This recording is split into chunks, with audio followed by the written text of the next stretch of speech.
मेरे साथ हैं भाजपा के वरिष्ठ नेता गुप्ता जी, एमएलसी। बताइए गुप्ता जी, बोलिए। नमस्कार। आप सहारनपुर में आए हैं, इसके बारे में बताइए। आज सहारनपुर में आगमन इस महानगर के अंदर एक बड़े मुद्दे को लेकर के अपने इस महानगर के जो प्रबुद्धजन हैं, उनमें डॉक्टर्स हैं, शिक्षक हैं, अधिवक्ता हैं, व्यापारी हैं, ऐसे सब लोग मिल करके एक मुद्दे पर चिंतन मंथन करने के लिए एक बड़ा कार्यक्रम रखा हुआ है, प्रबुद्ध समागम का। वो कार्यक्रम वन नेशन वन इलेक्शन के मुद्दे पर है, एक राष्ट्र एक चुनाव के मुद्दे पर। भारत के अंदर एक राष्ट्र एक चुनाव की व्यवस्था लागू होनी चाहिए। बार बार होने वाले चुनाव इस देश के ऊपर जहां आर्थिक बोझ अतिरिक्त डालते हैं, वहीं मतदाताओं को बार बार पोलिंग सेंटर तक जाने की जो बार बार प्रक्रिया रहती है, उससे मतदाताओं का रुझान भी वोटिंग को लेकर के कम होता है।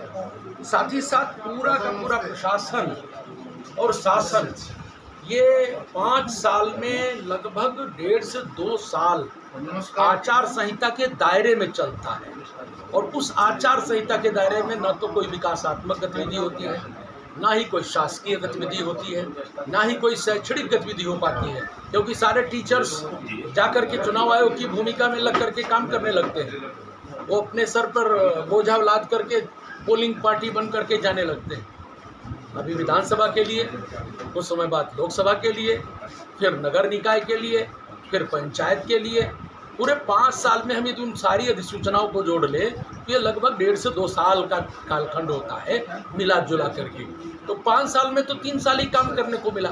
5 साल के लिए बनने वाली योजनाएं कभी पूर्ति हो ही नहीं पाती। देश का चौतरफा नुकसान इन बार बार होने वाले चुनाव को लेकर होता है, और यह बार बार होने वाले चुनावों में जो व्यय होने वाला खर्चा है 5 से 7 लाख करोड़ रुपया, ये विकसित भारत के जो अभियान की ओर हम सब चले हैं, देश के प्रधानमंत्री भारत को विकसित भारत बनाना चाहते हैं, उसकी राह में बड़ा रोड़ा है। आने वाले दिनों में जब एक राष्ट्र एक चुनाव की व्यवस्था लागू होगी तो पूरे देश भर में एक उत्सव का वातावरण होगा, एक पर्व का वातावरण होगा। हरियाणा में भी उसी समय छुट्टी होगी, उत्तर प्रदेश में भी उसी समय छुट्टी होगी, दिल्ली में भी उसी समय छुट्टी होगी।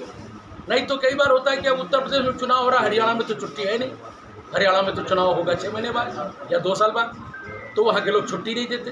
तो ये एक पर्व के तौर पर नागरिक भी इसको लेगा और बढ़ चढ़ करके मतदान का प्रतिशत भी बढ़ेगा। देश के संसाधनों को हम देश की शिक्षा पर, स्वास्थ्य पर खर्च करें।